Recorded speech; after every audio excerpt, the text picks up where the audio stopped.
क्या इंडिया में ट्रांसजेंडर की डेफिनेशन बदल दी गई है? और क्या अब ट्रांसजेंडर आइडेंटिटी को प्रूव करने के लिए मेडिकल बोर्ड के सर्टिफिकेट की ज़रूरत पड़ेगी?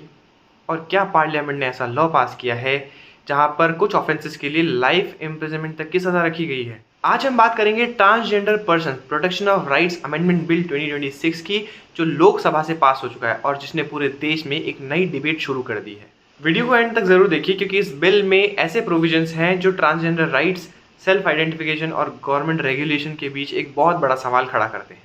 सबसे पहले इसका बैकग्राउंड समझते हैं। 2014 के अंदर हमारी ऑनरेबल सुप्रीम कोर्ट ने नालसा जजमेंट के तहत ट्रांसजेंडर पर्सन्स को एक लीगल रिकॉग्निशन दी थी। उसके बाद गवर्नमेंट ने जजमेंट को मद्देनजर रखते हुए 2019 के अंदर transgender person protection of rights act enact किया और जो पूरे देश भर में लागू हुआ। और अब 2026 में इसका अमेंडमेंट आ रहा है जिसका नाम है transgender person protection of rights amendment bill 2026, जो कि लोकसभा से पारित हो चुका है। गवर्नमेंट का कहना है कि ये अमेंडमेंट जो है ये ट्रांसजेंडर पर्सन्स को प्रोटेक्ट करने के लिए लाए गए हैं और फोर्स्ड एक्सप्लॉयटेशन और फोर्स्ड कन्वर्जन को रोकने के लिए लाए गए। लेकिन क्रिटिक्स का कहना है कि ये जो अमेंडमेंट्स है ये ट्रांसजेंडर पर्सन्स के राइट्स को अफेक्ट करेंगे, उनके आइडेंटिटी पर और भी ज़्यादा गहरा सवाल खड़ा कर देंगे। तो आखिर इस बिल में ऐसा है क्या? सबसे बड़ा चेंज डेफिनेशन में किया गया है। बिल के मुताबिक transgender persons socio cultural identities जैसे कि किन्नर, हिजड़ा, जोगता और कुछ इंटरसेक्स वेरिएशंस वाले पर्सन्स इंक्लूड होंगे। लेकिन बिल एक बहुत ही बड़ी कंट्रोवर्शियल बात कहता है, वो ये है कि अगर किसी व्यक्ति को ज़बरदस्ती, लालच के थ्रू, डिसेप्शन के थ्रू या अंडी इन्फ्लुएंस में लाकर प्रेशर के थ्रू उसका म्यूटिलेशन, इमैस्कुलेशन, कास्ट्रेशन, सर्जिकल या हार्मोनल प्रोसीजर के ज़रिए अगर उसको ट्रांसजेंडर आइडेंटिटी अडॉप्ट करने पर मजबूर किया जाता है तो ऐसे व्यक्ति को भी ट्रांसजेंडर पर्सन की डेफिनेशन में रखा गया है।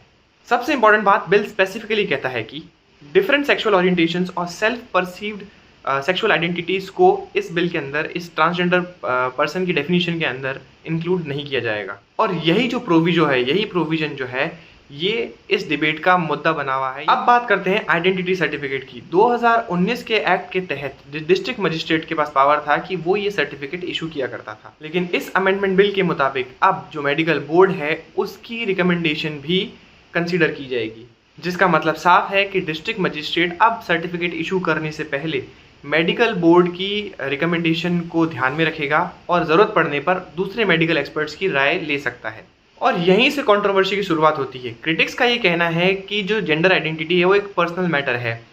सेल्फ आइडेंटिफिकेशन के लिए हमें किसी मेडिकल बोर्ड के पास जाके और हमारा जेंडर प्रूव करने की ज़रूरत नहीं है। ये सीधा सीधा article 21 of the Indian constitution का वायलेशन है। तो क्रिटिक्स ये कहते हैं कि ये जो प्रोविज़न है ये सीधा सीधा लॉ ऑफ द लैंड जो हमारा कॉन्स्टिट्यूशन है उसके खिलाफ जाता है। आर्टिकल 21 जो right to life and personal liberty का दावा करता है उसके खिलाफ जाता है। जबकि गवर्नमेंट का ये कहना है कि सर्टिफिकेशन प्रोसेस को मिसयूज से बचाने के लिए ये वेरिफिकेशन जो है वो मैंडेटरी और ज़रूरी है ताकि ये आइडेंटिफाई हो सके कि ये जो बंदा है ये जेन्युइन में ट्रांसजेंडर पर्सन की डेफिनेशन में इंक्लूड होने के लिए एलिजिबल है।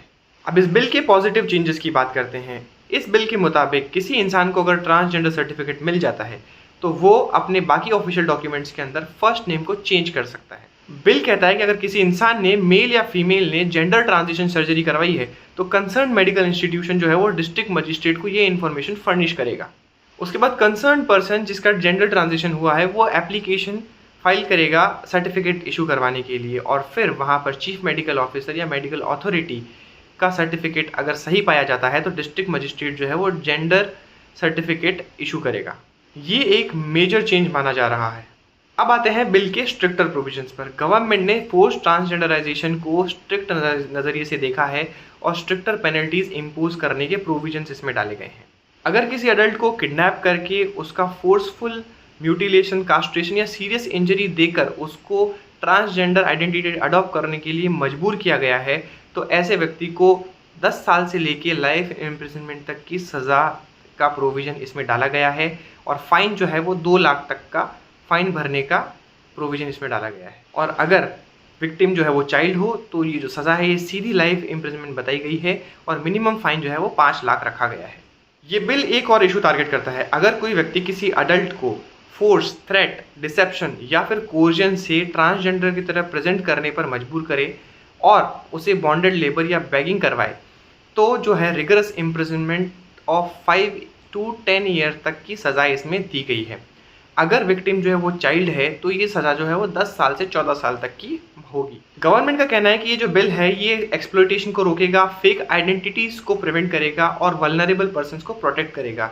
लेकिन क्रिटिक्स का कहना है कि जो मेडिकल बोर्ड और जो सर्टिफिकेशन की रिक्वायरमेंट्स है, उनका जो प्रोसेस है वो ट्रांसजेंडर पर्सन्स के राइट्स को, सेल्फ आइडेंटिफिकेशन के राइट्स को हार्म कर रहा है और कहीं ना कहीं ये सीधा article 21 of the Indian constitution जो कि right to life and personal liberty है, उसके सीधा इन्फ्रिंजमेंट के अंदर आके खड़ा हुआ है।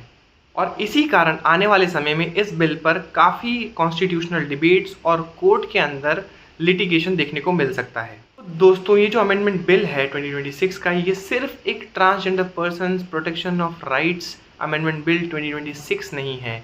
ये एक सेल्फ आइडेंटिफिकेशन, ये गवर्नमेंट रेगुलेशन, मेडिकल स्क्रूटनी के बीच एक बैलेंस ढूंढने की एक कोशिश है। अब देखना ये होगा कि कोर्ट्स, राज्यसभा और सोसाइटी इस बिल को किस नज़रिए से देखती है। आपका क्या मानना है? क्या मेडिकल बोर्ड वेरिफिकेशन ज़रूरी है या जेंडर आइडेंटिटी को सेल्फ आइडेंटिफिकेशन की बेसिस पे रिकॉग्नाइज किया जाना चाहिए?